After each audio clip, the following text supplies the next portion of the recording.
What was the total cost of doing an MBA for 2 years?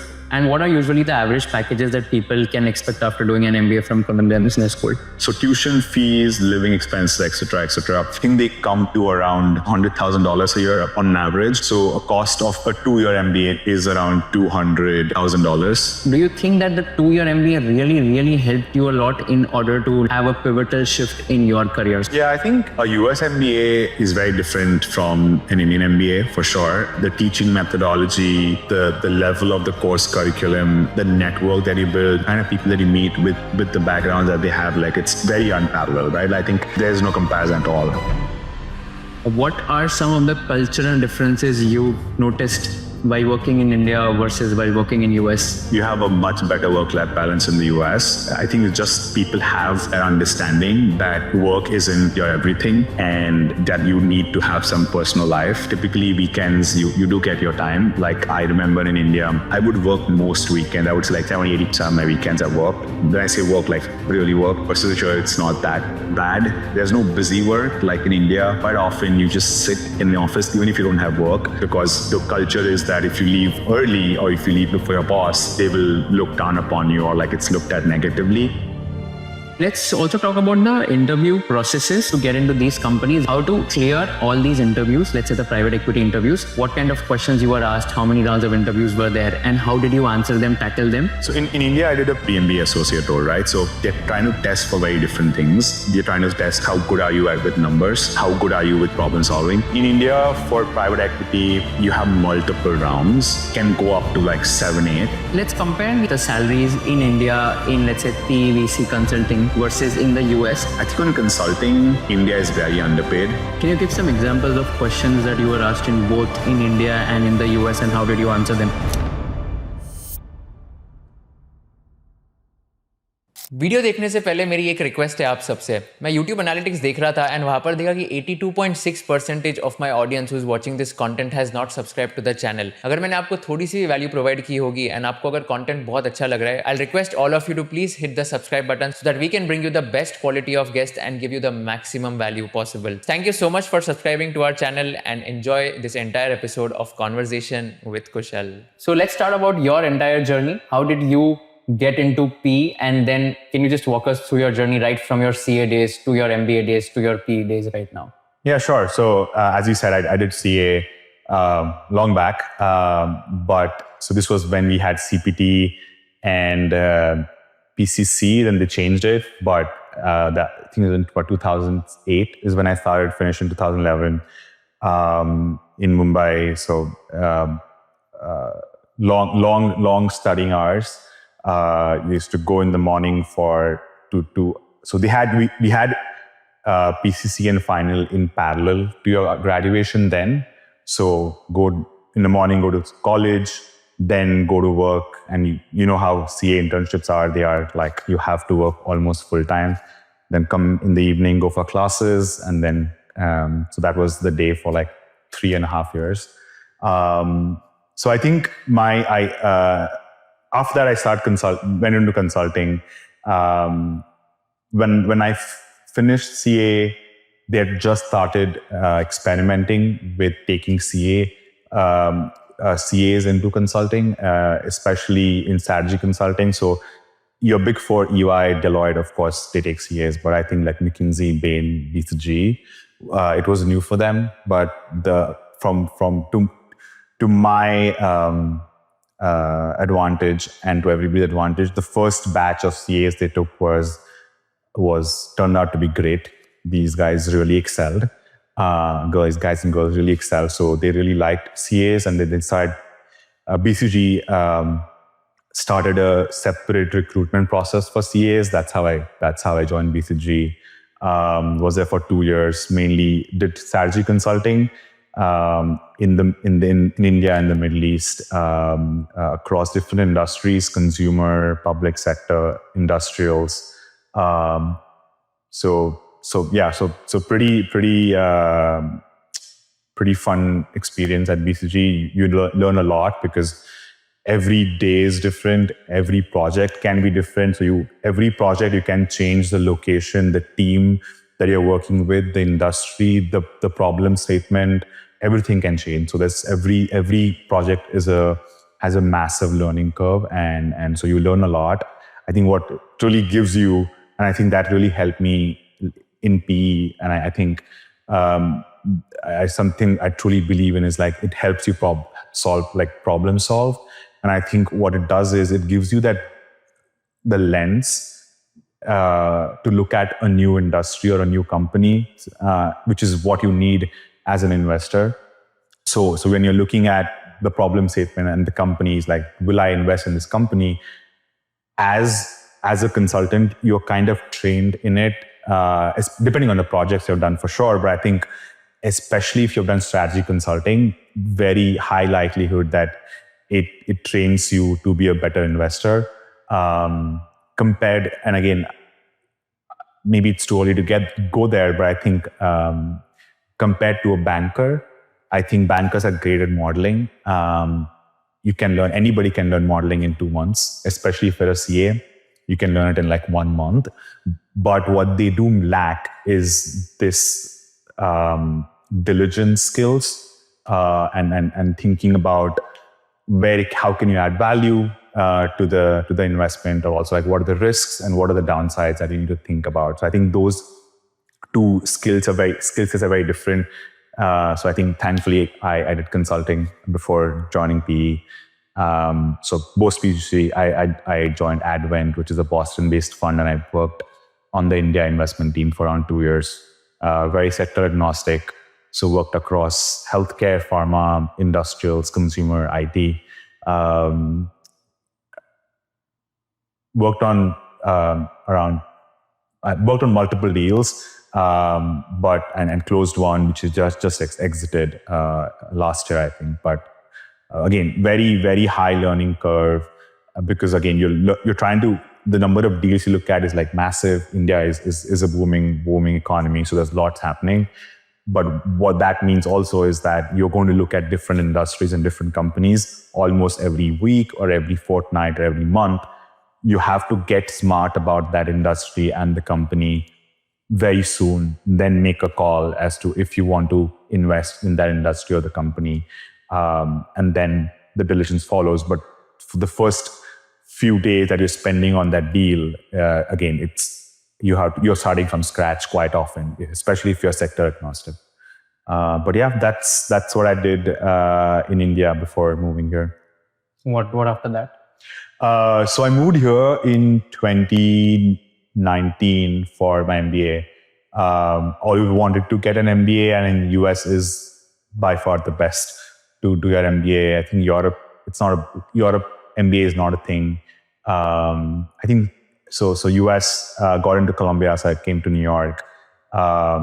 It's where you want to be if you want to do finance, right?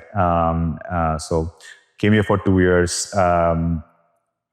Focused largely on finance, focused largely on investing.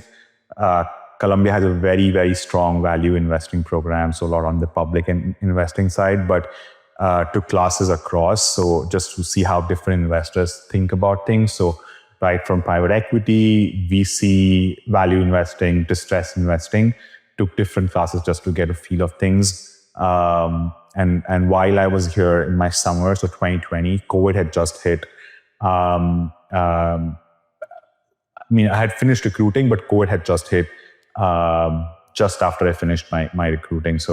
But came across this industry called Secondaries, which is a slightly different asset class or a sub-asset class in private equity. What do you mean by that?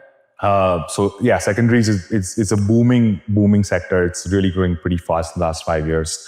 What secondaries is, so think about when you, so the way private equity works is you have institutional investors, or who are called limited partners. They commit. So for example, it could be pension funds, sovereign wealth funds, high net worth individuals who commit to a private equity fund. Now the private equity fund could be any fund. They're called general partners, so GP. So it could be KKR, Bain, Advent, whoever, Carlyle. So the LPs commit to the fund. Now what happens is they typically commit for at least 10 years, if not more. So their money is locked in. They are contractually obligated for that much money. Now, in those 10, 12, whatever years, a lot of things could happen, right? The LP, the limited partner could need liquidity, would want to get out of private equity in general, get out of certain managers, certain GPs. So it could be for any reason they want to get out, but they cannot because they are locked in. So what they do is they sell their commitment, sell their stake to some other firm, which is what we do. And we buy those on the secondary market, typically for a price, could be for a discount, could be for a premium, could be at par. But that's what secondaries is, or that's how it started. Now you also have another kind of secondary that I focus mainly on is called GP-leds. Basically, what that means is, so let's have private equity fund, right? Let's take KKR, for example. KKR owns a company which they have owned for like 5 years, and they don't want to sell it. But typically, PE funds invest in a company for 5 years, right? So you need to provide liquidity to your fund. So you are trying to get liquidity, but you don't want to sell because you think there's a lot more runway left. So what they would do is they would move that company out of the main fund into a continuation vehicle. We will come and capitalize that. The existing LPs into the fund will get liquidity, and then we will be the new LPs. So that could be one asset, multi-asset, but basically that's what I do now. So from what I understand is that, let's say you will not invest directly in a company, but there is a big PE fund who has already invested in that company. If they want to exit, you will buy stake from them. Correct. And then you automatically become an investor in the new company, right? Yeah. So that's the slight difference between a direct or a buyout private equity shop. They directly buy the company. A secondary fund typically invests via another private equity fund. We don't directly invest in the company. So you think about a secondary fund more like a financier or a provider of liquidity, provider of capital, and we rely on the private equity fund in the middle for their expertise at running the company. Okay. And on the cap table of the company, will your fund be there as a shareholder? In more instances, not. In some instances, yes.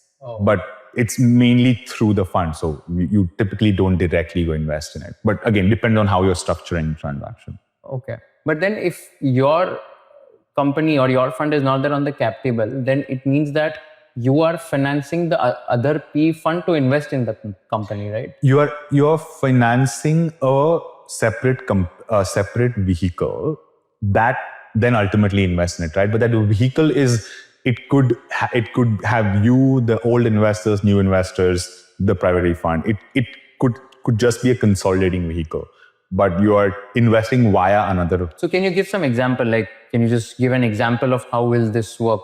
Having there's a startup, there's a company, there are two funds. How will this transaction work? So let's say the old fund is invested in a company, right? Now the old fund is selling. So the old fund will sell its stake to the new fund. We will come into the new fund, and the new fund will now continue to hold ownership of the company. So we will indirectly hold the company through the new fund that we are forming, new fund or the new vehicle that you're forming. Okay. And this is the special purpose vehicle that you... Correct. It's an SPV or a continuation vehicle or a continuation fund as they're called. Okay. Got it. Yeah. So can you tell me, so now you did your MBA from Columbia Business School. Which year did you graduate from Columbia Business School? So I graduated in 2021. Okay. And from 2021, you have been working in this secondaries fund? Yes. So I've been doing secondaries and co-investments since 2021. I mean, I did my summer internship in 2020, also in the same industry. I joined a company called KwK Capital, where I did my internship as well. So I joined KwK Capital in 2021. So I was there for around almost 2.5, 3 years. And then I moved to another secondaries fund or an asset manager called Unigestion mid last year. So I've been there for almost a year now. What was the total cost of doing an MBA for 2 years? And what are usually the average packages that people can expect after doing an MBA from Columbia Business School? I think the costs in the US are fairly standard across any school. Fees are fees, so tuition fees, living expenses, etc., I think they come to around 100K a year, so $100,000 a year on average. So a cost of a 2-year MBA, typically 2 years in the US, is around $200,000 approximately. You tend to get good scholarships if you have a good GMAT score. If you have a good GMAT score, good experience, good profile, good story in your application essays, you tend to get good scholarships. There are also ways, even before coming, and then you have need-based aid as well. And then once you're in school, you can also then try. There are some other scholarships that you can get in school. So I think, and then you get your internship, so you start earning money in the second year. So there are ways to fund it as well. But I think overall the costs are around 200K. And what was the other question? An average package that a graduate can expect, and even since people are doing internships, what is the average package or average stipend that people can expect in their internship? That is very subjective. Depends on the industry. Some industries are fairly standard. So banking and consulting, the ranges are typically very standard. Private equity, VC is a bit more unstructured. So there's a much wider range. It also depends on the demand supply dynamics, right? But I think if I had to put a guess, I think it's somewhere for a month, and typically internships are like 8 to 10 weeks, so 2 to 2.5 months. I think per month you can expect somewhere between $10,000 to $15,000 pre-tax. So it's a good income stream to have while you're doing your MBA. Again, let me caveat it by saying depends on which city you are in, what industry or what job you are interning for. Again, your experience also matters. Like if you are a much senior person, you probably you'll do your internship for a much senior role, so that's going to be probably much higher. Typically, it's prorated for your base comp post, like your full-time base comp. So full-time base comp, I would say, again, widely differs from industries. So industries, I think consulting is typically, I think like 1/5. Again, this is a bit dated. Like my knowledge is like 5 years old. But typically $150 to $170, I guess, in New York. $150,000 to $170,000. $150,000 to $170,000 annually base, and then bonus is typically 20 to 40%. I think in consulting, banking is a lot higher. I think banking maybe starts around 150, 170 base, 170K base, and then bonus can go up to or even higher than 100% sometimes. PVC really depends. Then tech is something similar, but you then also have stock-based comp, which is a sizable component for a lot of these tech companies.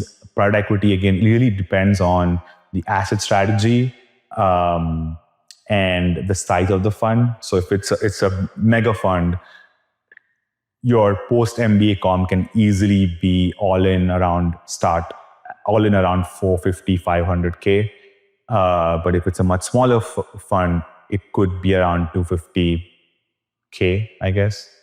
Got it. I was talking to a few friends of mine who are working in tech right now, and the compensation part on the like RSUs, which is restricted stock units that you mentioned, that is a very significant part. So two of my friends, one is working at Meta, one is working at Google. And they were telling me that, so they've graduated in computer science. So they're working as software engineers. So their salary as a fresher, it started with $200,000. I think they have an experience of 2 years right now. So it's in the range of $250,000 to $300,000. And the restricted stock units play a very significant proportion of these $300,000 also. And this will vest. And the advantage with these companies is that since they're already listed on the stock exchange, so these restricted stock units will be liquid. Like they are not illiquid, which is a case with working in a startup, which is not listed on a stock exchange.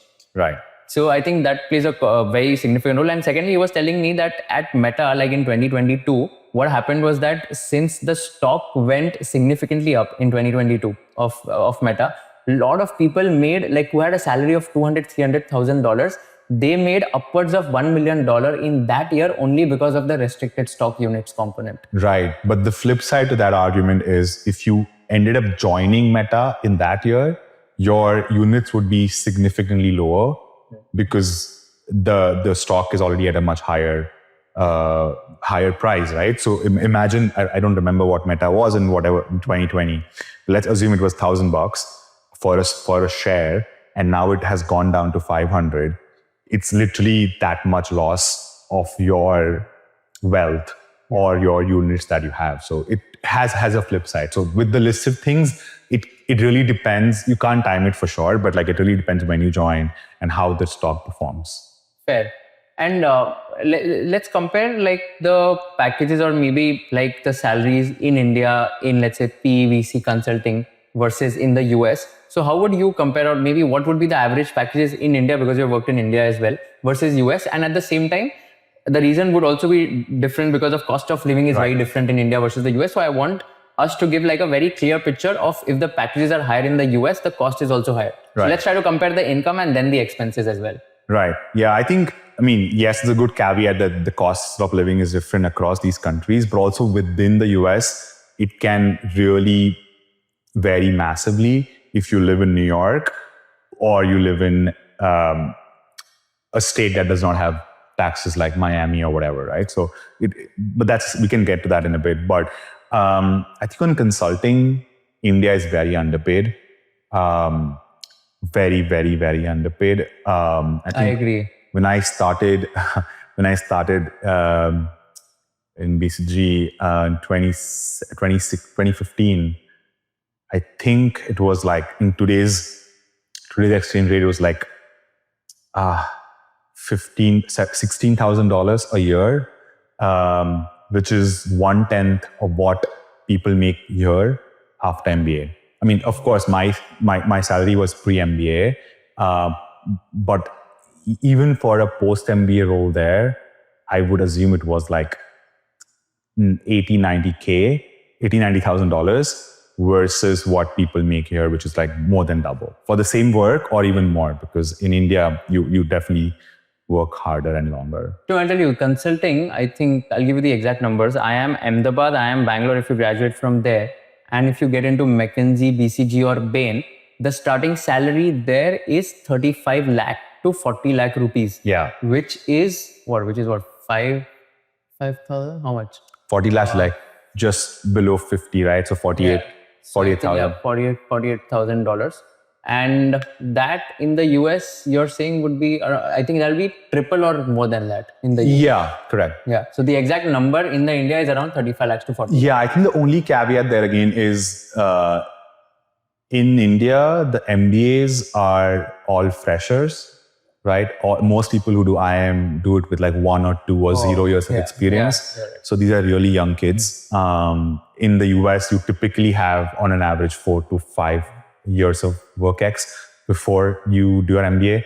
So you already are a bit ahead in your career when you graduate from an MBA in the US. So I think that is a very important thing when you talk about these salary comparisons. But yes, at the same time, the same role, so a consultant C1 in India, which is C1. So you start with a first year consultant role is your first thing after MBA here. In India, it's senior associate. But even that would still be, I would assume, half of what you get in the US. Okay. What about others? I think private equity is a bit more on par or closer to par.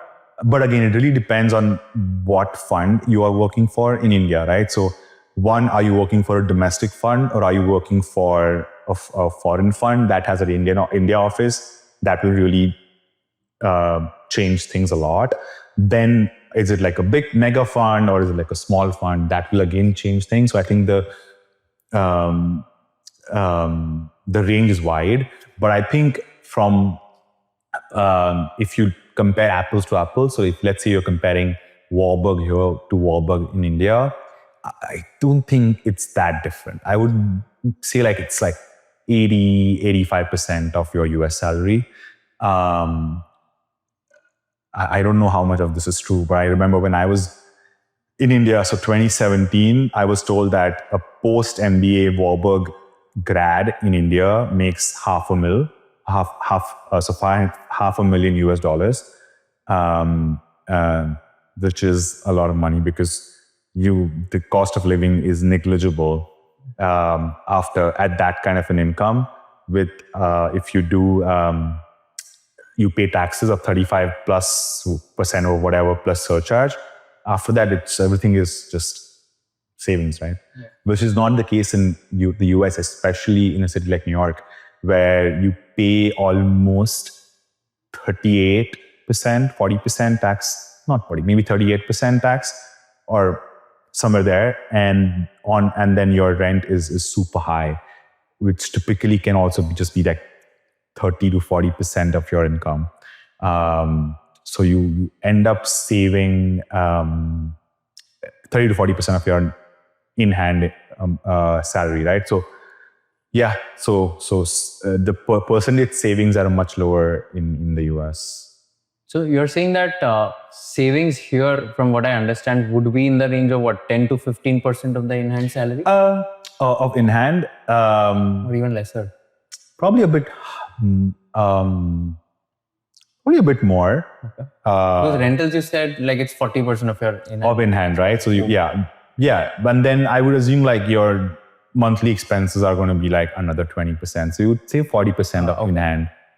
Okay. And so we have compared the income of different roles from US and India. Can we compare the expenses as well? In terms of living in a city like Mumbai? I live in Mumbai. Like I can talk more about the expenses in Mumbai versus living in a city like New York. How would these be different?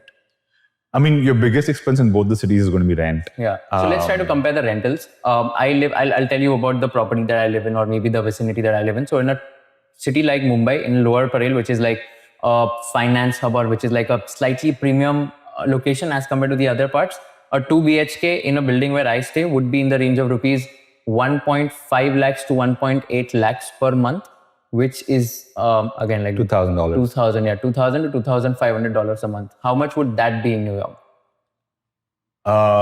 It would again really depends on which area, what kind of building. Is it like a luxury building? Is it like a walk-up? Walk-up is like there are no elevators, which is can get tough on your knees. But so it really depends. Wide range. But if you live in a comparative neighborhood for Lower Parel, which I think is Midtown, it's easily for a 1-bedroom must be maybe like 3,000 in a walk-up with no doorman to $6,000-7,000 a month in a high-end luxury building. Got it. So the place where we are shooting this podcast right now, so it's my friend's place. So this is a 1 BHK. And the like 35, 4. Yeah. So this is $4,000 a month. Yeah. So I think this must be 600 to 700 square feet. Yeah. And this is. But again, this is a decent. I mean, this is a decent luxury building. Has a doorman, has an elevator, has amenities. Right. I'm sure there's a gym and things like that in the building. So those go at a premium. Got it. So if we can talk about your monthly expenses, so what would those monthly expenses be? I mean, the thing,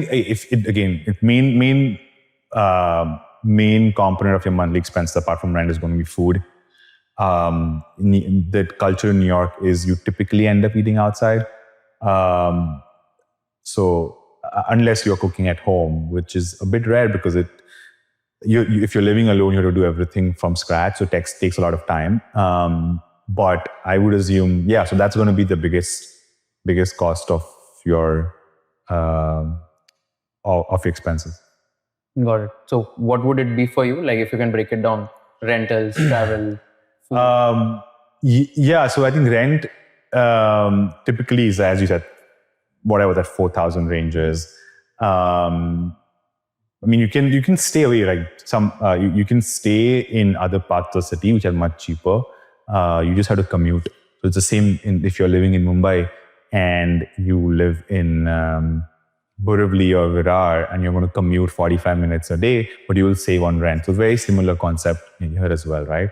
And in terms in like daily expenses, I think maybe like 1,000 to 1,500 is not a bad estimate, depending on like how many times you go out, and like things, what else things you do, how much do you commute, things like that. So for you, it must be around $6,000, $7,000 a month in terms of monthly expenses. Uh, I'm trying to compare this with Mumbai. That's why. I haven't done the math, Okay. but Bombay is, I mean, I've heard Mumbai has really gotten expensive. Like every time I go, a lot of my friends complain about how expensive it is. Like if you go out in Mumbai, you easily end up spending what, 2,500, 3,000 rupees per person, which if you compare it to New York is the same. I think, the difference would be the tipping part. In Mumbai, I think there's no concept of tipping, etc. Fair. Here, there's an additional 15-20%. Now it's minimum 20 nowadays. It's minimum. I mean, if you don't like the service, you tip 18%. If you like the service, it's 25, but 20 is now the average.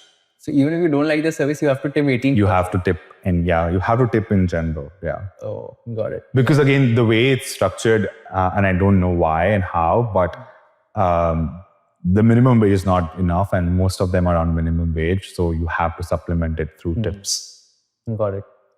And in terms of culture in India versus US, because you've worked in Advent, BCG, etc., a lot of companies in India. You're working in the US right now since the last 4 years. What are some of the cultural differences you've noticed while working in India versus while working in US in terms of both professional as well as, let's say, personal when you meet people here? Right. Yeah, I think in India, the big difference that decides about how your work-life balance is going to be and the work culture is, do you work for an MNC or do you work for a domestic Indian firm? I think foreign companies have a much better culture. They have established HR practices and stuff like that. So I think HR and things and like better policies versus if you work for a domestic company in India, their policies aren't as developed. Their processes aren't as developed. So I think that really defines your experience, I think. And I've worked for both kinds of companies in India. But compared, like India versus here, I think you have a much better work-life balance in the US. I think it's just people have that understanding that you, like, work isn't your everything, and that you need to have some personal life. Typically, again, depends on what industry you're working in, and like if there's work, there's work.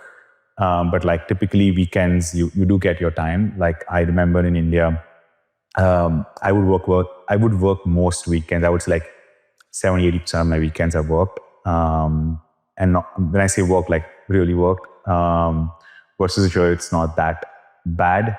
But if, like, for example, if you're in PE and you're working on a deal, then yeah, it's going to be a lot of work, and that's fine. But there's no busy work. Like in India, quite often you just sit in the office, even if you don't have work, because the culture is that if you leave early or if you leave before your boss, they will look down upon you, or like it's looked at negatively, which again, I haven't seen much in the US. Like insofar as you get your work done, nobody really bothers. And maybe I'm talking from only my personal subjective experience, but that's probably the other big thing here. You know what I've realized, like I went to a lot of offices here, even like let's say Bloomberg, YouTube, Google, Meta. I visited a lot of offices, and I realized, I think here there's a lot of open-minded culture in the sense that like it's not that you have to stick to, let's say, particular timeline. As far as you're getting the work done, you are flexible to do whatever you want, especially in the tech companies. When I visited YouTube, Meta, Google offices, A lot of people showed me the offices around. They took an entire day. Like they were like, okay, we are done for the week now. Today is a Friday. And as it is, like my work was done. So I was just chilling in the office, and they showed me the entire office around. And they were like, since the work is done, no one is going to tell you to work for longer hours, or they're not going to say that, okay, you have to work every single day. So I found like a very open-minded culture that काम कर लो आप आपका, and then if you are done with your work, then you can just choose to do whatever you want as far as the work is being done. And whenever I used to roam around the offices also, I found a very, I don't know, but very like collaborative environment, in the sense that people are like, let's say some people are working, there are like a lot of different kinds of lounge areas, different kind of pods, working pods, where people are working, doing their calls, meetings, etc. Maybe these were like Google, YouTube, all these companies. I think tech companies in general have a bit more open cultures for sure. I don't think it translates the same way in finance. to all industries, especially finance. But I think the general gist of what he said holds. It's less toxic. There's less office politics. People, there's no less micromanagement.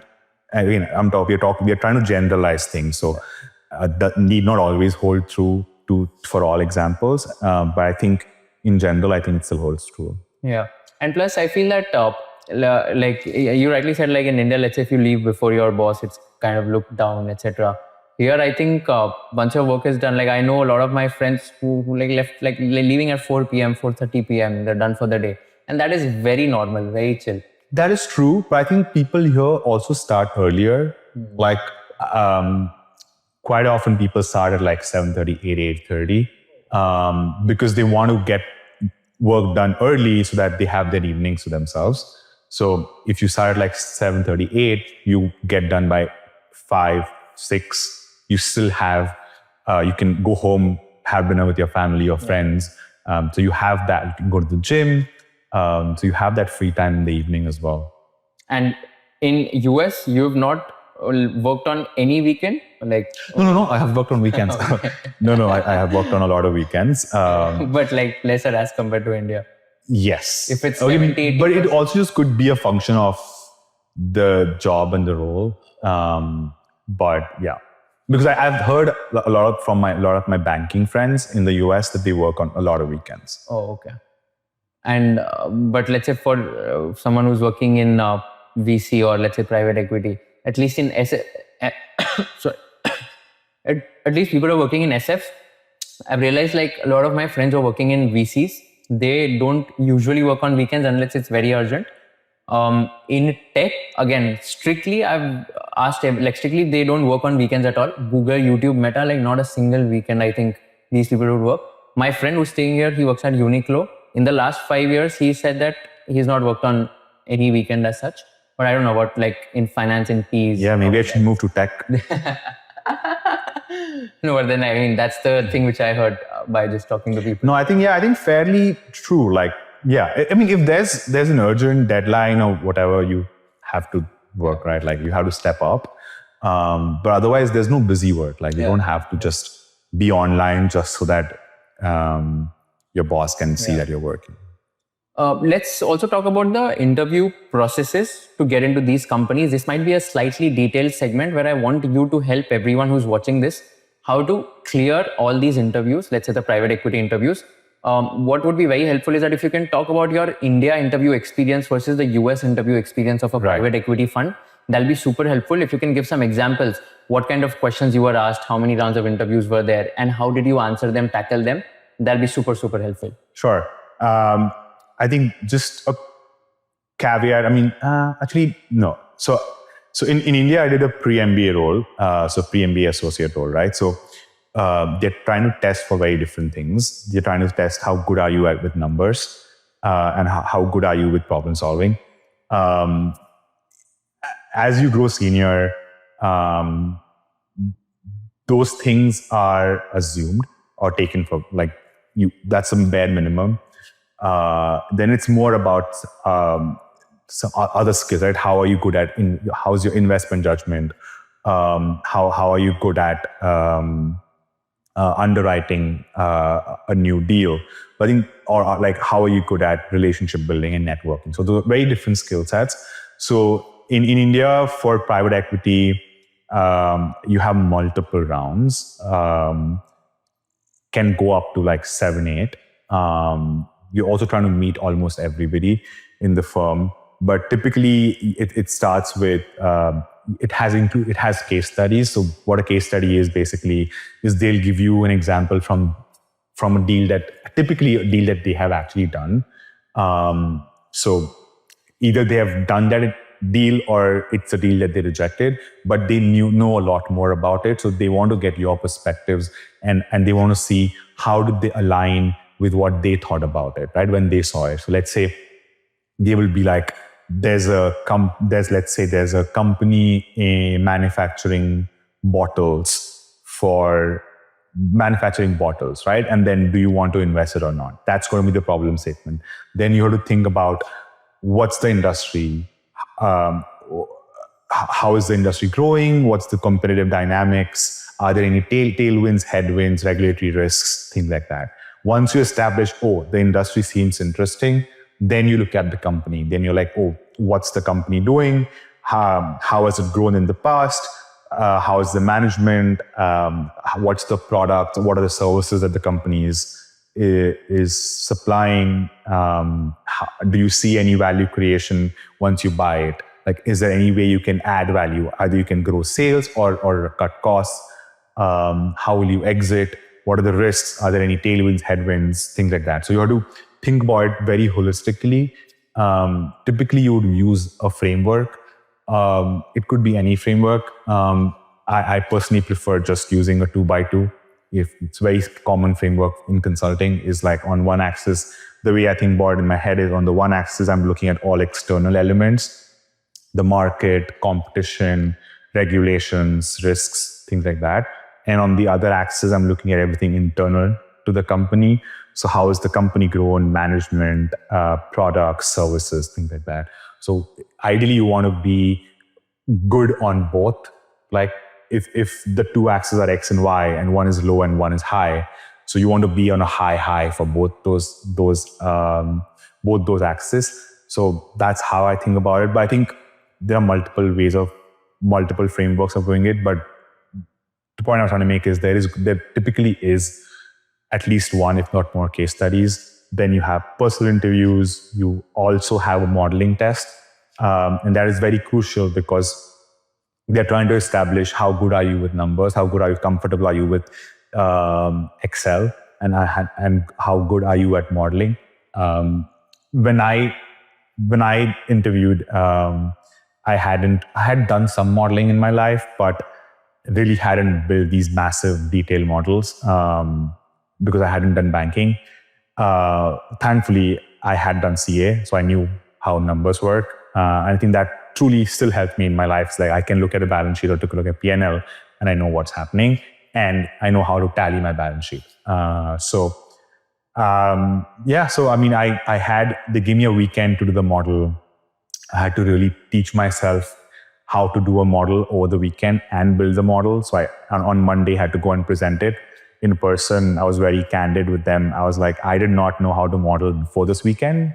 So please take it with a pinch of salt or whatever. But I mean, of course, they liked it, which is why I got the job. But I think those are the three main components, right? Case study, personal interview, and modeling. Here, PE recruiting works a bit different. If it's pre-MBA or post-MBA. Pre-MBA, it typically starts very soon. One more difference is in India, pre-MBA recruiting, you can either do 2 years at banking and then do PE, or you can do 2 years in consulting and then do PE, especially if the PE fund does a lot of operational things, operational value creation after investing. They prefer people with a consulting background. In the US, there's a much higher percentage of people doing banking and then doing PE versus consulting. The banking thing is a very set standard path in the US, but the pre-MBA PE recruiting in the US starts pretty soon after you have your banking offer. The it's to the extent that now it's become a problem where you get your banking offer, you sometimes have just started and you're already interviewing for a role which you're going to start 2 years later. The PE industry has been very famously pushing back in this cycle. So now I think it should again go back to 1 year after you start. But basically, it's going to be similar stuff, right? It's going to be a lot of modeling. There could be case studies and there could be personal interviews. This is pre-MBA. Post-MBA depends on what level you are at. If you have pre-MBA private equity experience, you probably may not join as a senior associate or associate. Maybe you join as a VP, in which case you might not need to do a modeling round. Again, it really depends on the fund. But the case study is going to be constant. So you'll have different kinds of case studies across all the interviews. If it's a decently senior, like a VP level role, they would also want to know about your past deals, especially if you have a PE experience. And I think it makes sense to point it out right now. Post-MBA, getting into private equity in the US, it's really, really, really need to have a pre-MBA private equity experience before.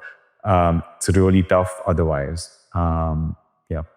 Can you give some examples of questions that you were asked in both in India and in the US, and how did you answer them? You mentioned about the modeling, you mentioned about the case studies and all, but specifically like, okay, this was the question asked and you answered it this way. This is why they like. Can you help us with that? I think there are some very standard questions or lines of questioning in private equity interviews, right? Like they're trying to see, again, I know I'm repeating myself, but how good are you with numbers? So they could do typically like a mini model where they will either a pen and paper or just in like mental math, they will give you numbers. So let's say they'll be like, you are looking at a company with, let's say, $100 million of EBITDA. It grows by whatever percent. Let's say it grows to $200 million of EBITDA, and in 5 years, they will give you the multiple that you're buying it at. Let's say it's 10x, you exit at 10x to keep it simple. Then that gives you an enterprise value for entry and exit. They tell you entry level debt is 500 million. So equity value is 500 million. They will tell you how the debt grows through exit, and they will ask you to compute what's the returns, right? And then typically there are these numbers. So 2x over 5 years is 15%. There are like these 2-3 combinations that you need to know. And so I think it's how you solve this, how fast you solve it, what kind of questions do you ask. I think that's one example of a question. The other example could be just diving deeper or like into diligence. So, or like, or the company. So like just asking you your investment thesis of that company. So let's say you're looking at like an airline or like an airline that that does like these water taxi services, let's say in Mauritius or Maldives, right? So you're looking at that company. So they will want to know, what's the thesis? Why do you want to invest in this company? What could go wrong? What are the risks? How can you mitigate the risks? How do you see this growing? How do you see profit margins trending in the 5 years, right? So very operational things, and like what will you actually do if you were to do that investment? And in the US, what would some examples? I mean, very similar, right? Like I give you an example of just a company, but the way you think about it is going to be the same. What's my thesis? How is it expected to grow? How are the costs going to trend? What can go wrong? What are the risks and mitigants? And where can I add value? So give me examples of all these questions that you asked, like what are things that can go wrong, etc. So can you give me an example? What would your typical answer be to these questions? Like just taking any random industry or random company, what would your answers be is what I'm trying to understand. Yeah, so let's take the same example of the airline, right? Like, so the thesis could be that tourism is a booming sector, especially in India, where you have a lot of more affluent Indians traveling abroad. This is a great way to reach Mauritius. or hop from internally in the islands, right? So there's a lot of demand expected in the next 5 years. That could be the thesis. And then how do you add value is like you can expand it to different similar geographies, similar nearby countries. If you or you're able to, as you scale up, you're able to save on costs and economies of scale. So you could be able to increase your margins. Or the thesis could be that I will increase my margins by X percentage points over the next 5 years, or I'm going to grow my sales by 10% every year doing X, Y, Z. And then the third thing would be like, what could go wrong, and like what mitigants, and then how do you exit, right? So what could go wrong is like geopolitical risks, right? Tomorrow, India and Mauritius or like Maldives, which would really happen, right? Like you have these geopolitical risks, geopolitical tensions where Indians stop going to that country. In this case, it's Indian, but it could be anything, right? Like let's, for example, what's happening now with all the Middle East conflict, a lot of US airlines have stopped, have canceled their flights to India. Now, if that lasts longer, you are going to, you either, and if that's your entire business, you'll have to shut shop. So anything would go wrong in terms of geopolitics, or like, for example, that's one example. The other thing could be like you have increased competition, like you have other airlines coming in, or you have other modes of transport. So maybe you have faster boats or faster ships that could actually do the same job much more comfortably and much cheaper, right? So there are you have to think of it very holistically, right? Like you're going to hold it for 5 years. So you have to think what all can happen in the next 5 years, right? So it's not just like, oh, today it's a great investment, sure, but like I'm going to exit, I'm going to sell the company after 5 years. So one, I have to grow it in those 5 years. And after 5 years, I need to find a buyer to sell that company to. So that buyer at the end of 5 years should also think, oh, I can hold it for 5 more years and still exit. So you kind of have to think about it from a 10-year horizon, but you have to, and 10 years is a long term in a fast-paced world like this, that anything can happen. So I think it's a lot about like being able to think through all the possibilities, not all, but like the main possibilities of how you can grow, what can go right, what can go wrong, things like that. And do you get time to prepare for your interviews? Let's say like they give you a case study on Friday and then you have to submit on Monday, or all of these are like immediate interviews? More often than not, they are immediate. It's very like consulting. Well, you'll get the case study, you have 2 minutes to think about it and you have to answer. Yeah. If it's a modeling round, maybe you get the weekend, or again, it could be on the spot. Really depends on how detailed they want you to be the model. Case studies typically I've seen are more often than not there and there. Got it. How many rounds of interviews did you give when you worked in the Indian PE fund? I don't remember that, but it must have easily been 5 or 6. Okay. And in the US, how many rounds? Similar. Oh, 5 or 6. Yeah. I mean, so my first job, I interviewed for an internship, right? So I had 4 rounds, for 1 on campus and then 3 in person at their office. But I didn't have a modeling round because I was applying for an internship. They had the opportunity to test my modeling skills on the job. So it could be a bit different. For the current role that I joined last year as a VP at Unigestion, a different level, but I had 2 or 3 interviews here. I had 2 interviews with people in Switzerland, and then I had a modeling round. So yeah, 4 or 5 I think is a good ballpark. Okay. And the fund that you're working in, so this is not a US based fund. It's a Swiss asset manager. Oh, okay. Yeah. Got it. I work for the New York office, so I work for the North America team. Okay, got it. And usually, like from what I understand, typically like the teams are very lean, very small in these. Yes, funds, right? Yes. So we are on the investment team in New York. In my current fund, we are like 6. Oh. My previous firm, we were like 40 in New York. But you're right, the teams are very lean. But that's just it's very standard for private equity in general. Typically, it lean teams, very fast-paced diligences. So you have short bursts, and so lots happening in those few weeks because everything is time sensitive. You don't want anything to leak. You're trying to do the transaction exclusively. So lean teams, fast-paced, short bursts. If someone who's watching this wants to get a job in finance in US, be it private equity, investment banking, venture capital, or even management consulting for that matter, what are some of the possible routes through which they can get a job in the US in these domains?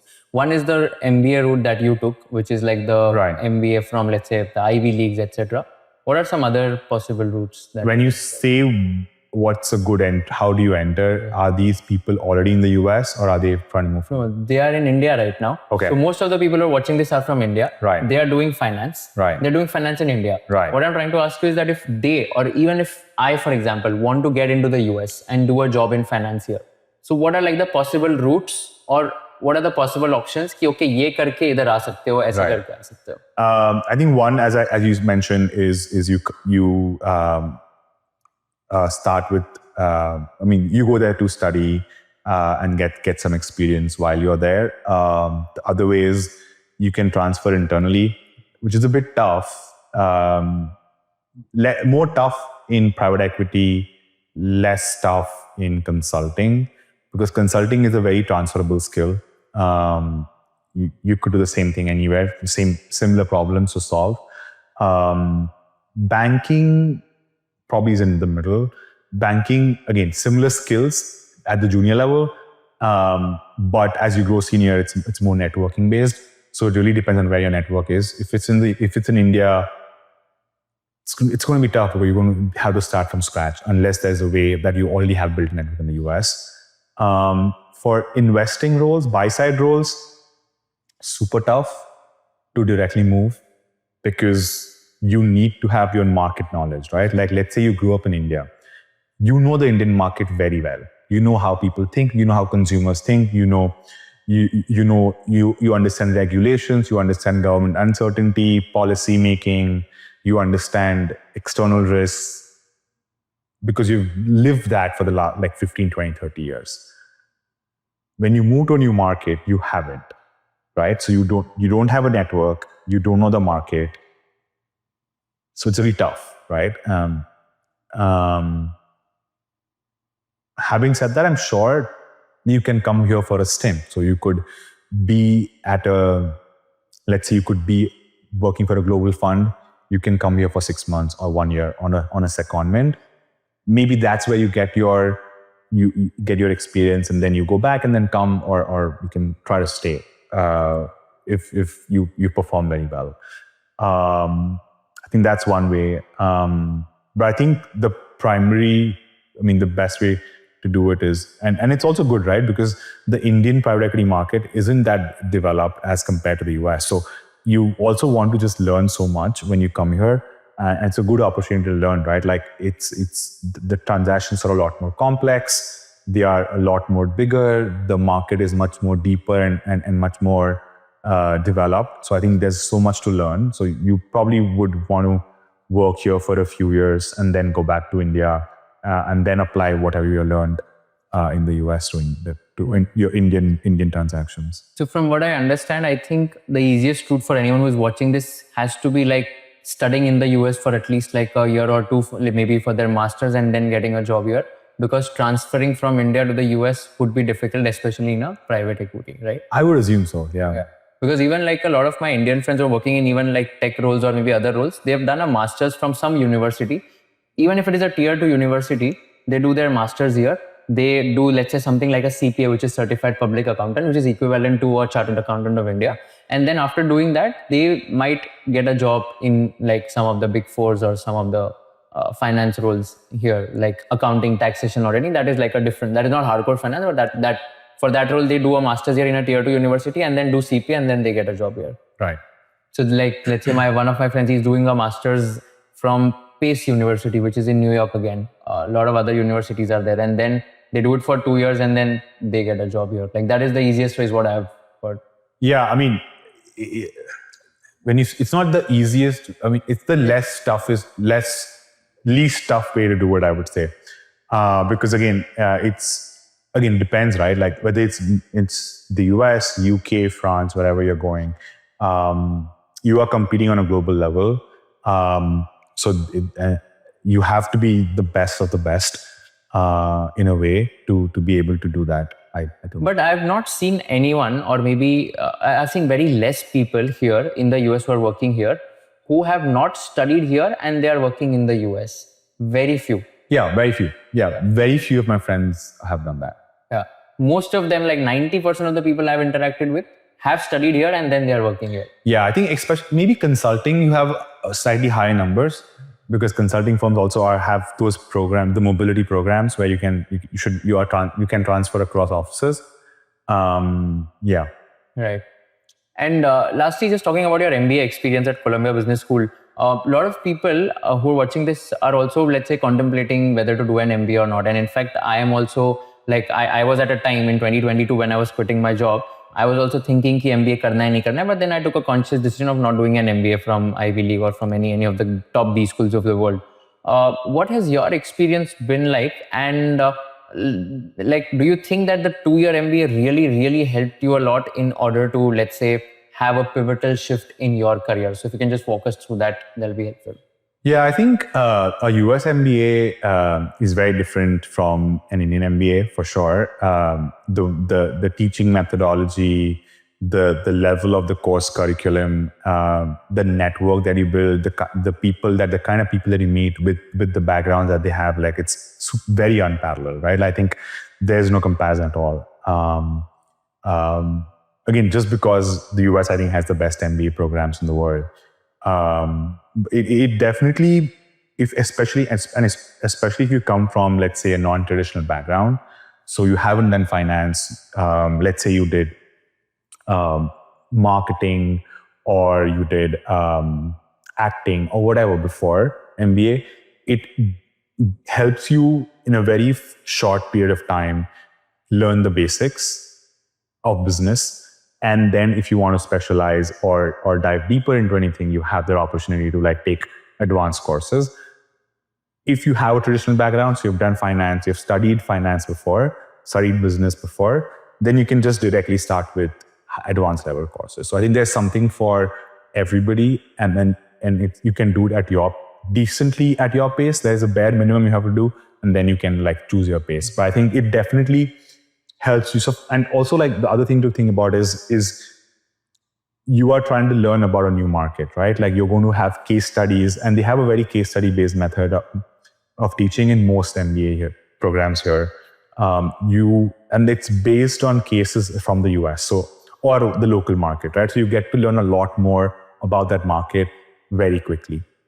So for example, you could have a case on a problem Coca-Cola solved in Atlanta, or you could have a case of, let's say, aircraft manufacturing by Boeing, or you could have another case where it's like an M&A by Unilever, right? Like that they bought some ice cream brand in the US, and like you have a case, how did they go about it? What were the problems? What were why did they do it? You get to learn from people who actually did that. So you could have guest speakers who actually did that transaction, would come and speak in your class. So very different teaching methods, I think. I think the other thing, which is I personally found very useful, is two things. One, I can take classes across the university. So I took classes from the law school as well, just to learn more, especially on the M&A side of things. But also what is super helpful is, which is I think a thing in most top MBA programs in the US, is you have grade non-disclosure. So in India, all we know since the day we are born is exams and marks. And if you don't have 99%, you are nobody in India. In the US, at least the MBA programs, what they have done is they have grade non-disclosure. So your future employer cannot ask for your grades till you sign the offer. So you are free to learn what you want. You're free to learn at your pace. You can take the risks. Like as I took classes in the law school, which is a lot more competitive, because I want to learn, even though it could have affected my grades. So really, nobody cares about grades. It's all about learning, and it's not about the marks you get at the end of the day. What was the most interesting class throughout your MBA journey, and what professor? And secondly, who's the most interesting person you've met in the campus? I think one class that really stands out, which is funnily not a finance class, because the professor is amazing. It's called Operation Strategy by a professor called Madini Singh. It's some of the best examples, best case studies I've learned there. His way of teaching is also so very open. You can actually visualize what happened. Can you give an example of some case studies? Very interesting. I don't remember honestly, but there were a lot of like these factory optimization cases, like production cases, or like sales cases where like they're trying to increase sales and things like that. I don't remember exact examples, but I think that was a great class. And the most interesting person, that's a tough one. I mean, we had a lot of interesting people with like very, very interesting backgrounds. Like one guy was like his sister was an influencer, and he joined her. He quit his job, and they like became viral, and then with that money they bought like tens of Airbnbs, and now they just have that as a source of income. That was I should explore that. Yeah, for sure.